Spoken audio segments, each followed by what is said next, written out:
There is a sufficiency in this world for a man's need, but not for a man's greed. One of the worst scenarios of environmental degradation occurred between the years 1980 and 1986. Gold was discovered under the muddy ground by a farmer named Genésio Ferreira de Silva. As word broke out, people traveled across the country through treacherous terrain to get to Serra Pelada. After destroying the ground, people simply just abandoned it, leaving a massive polluted lake behind. Serra Pelada is located 430 kilometers south of the mouth of the Amazon River, and it is in the Brazilian state of Pará. Brazil is also the world's largest explorer of niobium, tin, lithium, tantalum, and gemstones. Bauxite, gold, and manganese are among other primary mineral products which also contribute positively to mineral export venues and much more. During the Industrial Revolution, the demand for coal grew. Coal is deep in the ground, and as people began to extinguish the amounts of coal, miners began to dig deeper. Mining was, and still is, hazardous to health and the environment. Explosions and roofs caving in were a commonality. After mines had been used and there were no resources left, they were abandoned. Do you see the resemblance between Serra Pelada and mining during the Industrial Revolution? People have a tendency to use something and then leave it without making some effort to fix the problems they have caused.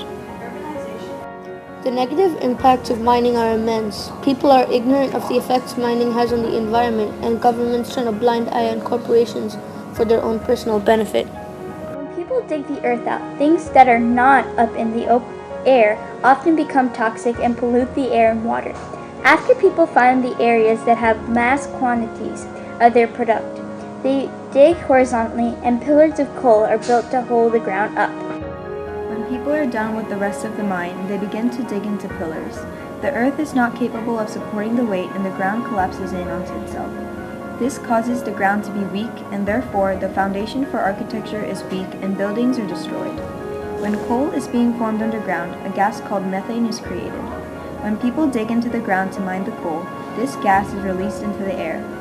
Methane quantities are less in the atmosphere than CO2, but are 20 times stronger than greenhouse gases. A lot of the methane is captured and used by companies to generate power and industrial food. 95% of the coal mined in China is underground, and about 300 state-owned mines are classified as methane outburst prone. Worldwide methane emissions are expected to rise 20% in the next 12 years. Our world is deteriorating before our eyes. We need to stop this.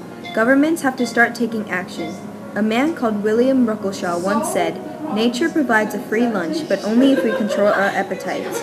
If we don't control our demand for materials that require us to destroy something, our forests are going to be demolished. Animals are going to be helpless. We need to stop this before it is too late." Sebastião Salgado was born February 8, 1944. He began to work as an economist for the International Coffee Organization. He often traveled to Africa on missions for the World Bank, and that was when he first started taking photographs seriously. He quit his career as an economist and switched to photography in 1973. His photographs raised awareness about problems in the environment. In the 1980s, Salgado traveled to Brazil to take photographs of the people in Serra Pelada. He raised awareness worldwide and began to take notice of what was going on around the world. The only solution for us is to stop demanding underground materials. We need to reduce the amount of mining in order to maintain our environment's health.